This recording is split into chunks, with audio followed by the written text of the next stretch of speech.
Sorotan publik kembali tertuju pada mantan Wakil Menteri Ketenagakerjaan Immanuel Ebenezer atau yang akrab disapa Noel. Menjelang sidang perdananya dalam perkara dugaan pemerasan pengurusan sertifikasi keselamatan dan kesehatan kerja atau K3 di Pengadilan Tindak Pidana Korupsi Jakarta Pusat pada Senin 26 Januari 2026, Noel melontarkan pernyataan kontroversial dengan menyinggung keterlibatan sebuah partai politik. Di hadapan awak media, Noel menyebut partai yang ia maksud memiliki unsur huruf K dalam namanya. Pernyataan tersebut sontak memantik spekulasi luas, tidak hanya di kalangan jurnalis, tetapi juga di ruang publik dan arena politik nasional. Tak berhenti pada partai politik, Noel juga mengungkap adanya keterlibatan organisasi kemasyarakatan dalam perkara yang menjeratnya.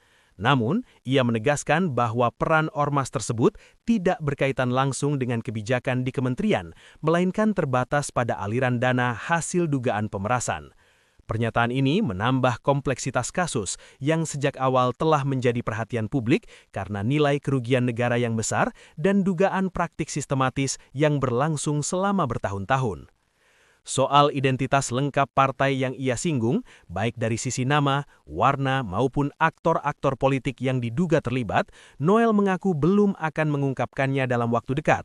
Ia berjanji akan membeberkan seluruhnya pada pekan berikutnya. Sebelum persidangan dimulai, Noel memang terlihat banyak melontarkan pernyataan bernada satir. Ia bahkan menyindir narasi yang menempatkannya seolah sebagai aktor utama atau gembong korupsi, sembari mengisyaratkan bahwa kasus ini melibatkan jaringan yang lebih luas.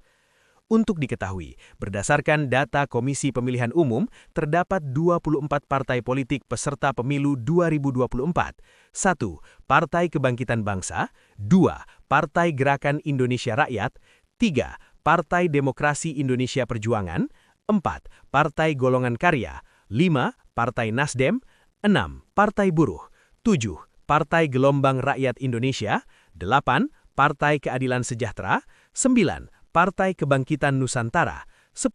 Partai Hati Nurani Rakyat, 11. Partai Garda Perubahan Indonesia, 12. Partai Amanat Nasional, 13. Partai Bulan Bintang, 14. Partai Demokrat, 15. Partai Solidaritas Indonesia, 16. Partai Persatuan Indonesia, 17. Partai Persatuan Pembangunan, 18. Partai Nanggro Aceh, 19. Partai Generasi Aceh Besaboh Taat dan Takwa, 20. Partai Darul Aceh, 21. Partai Aceh, 23. Partai Adil Sejahtera Aceh, 24. Partai Umat. Dari daftar tersebut, terdapat 4 partai politik yang memiliki unsur huruf K dalam nama resmi atau kepanjangannya, yaitu Partai Kebangkitan Bangsa, Partai Golongan Karya, Partai Keadilan Sejahtera, dan Partai Kebangkitan Nusantara. Fakta ini semakin memperluas spekulasi publik terkait partai mana yang dimaksud oleh Noel, meskipun hingga kini belum ada pernyataan resmi atau bukti yang dipaparkan secara terbuka. Sebagaimana diketahui, Immanuel Ebenezer ditangkap dan ditetapkan sebagai tersangka dalam kasus dugaan pemerasan sertifikasi K3 di lingkungan Kementerian Ketenagakerjaan. KPK mengungkapkan bahwa praktik tersebut diduga telah berlangsung sejak 2019. Modus yang digunakan adalah penggelembungan biaya pengurusan sertifikasi K3 yang semula hanya Rp275.000 melonjak drastis menjadi sekitar Rp6 juta per sertifikat. Menurut KPK, selisih biaya yang dibayarkan para pemohon sertifikasi K3 dari praktik tersebut mencapai sekitar Rp81 miliar. Dana tersebut kemudian diduga mengalir ke sejumlah pihak yang kini tengah ditelusuri oleh penyidik. Dalam perkembangan terbaru, KPK juga menetapkan 3 tersangka baru.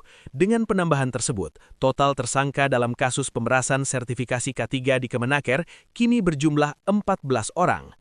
Tudingan Noel mengenai keterlibatan partai politik dengan inisial huruf K memunculkan pertanyaan besar terkait dampaknya terhadap situasi politik nasional. Apakah pernyataan tersebut murni strategi pembelaan atau justru sinyal awal terbongkarnya jejaring politik dalam praktik korupsi birokrasi?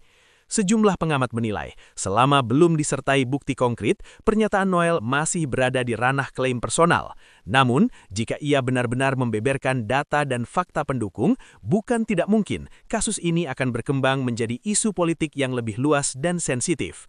Publik ini menanti janji Noel untuk membuka identitas Partai K yang ia maksud, sekaligus menunggu langkah lanjutan KPK dalam mengusut aliran dana dan aktor-aktor yang terlibat di balik kasus ini.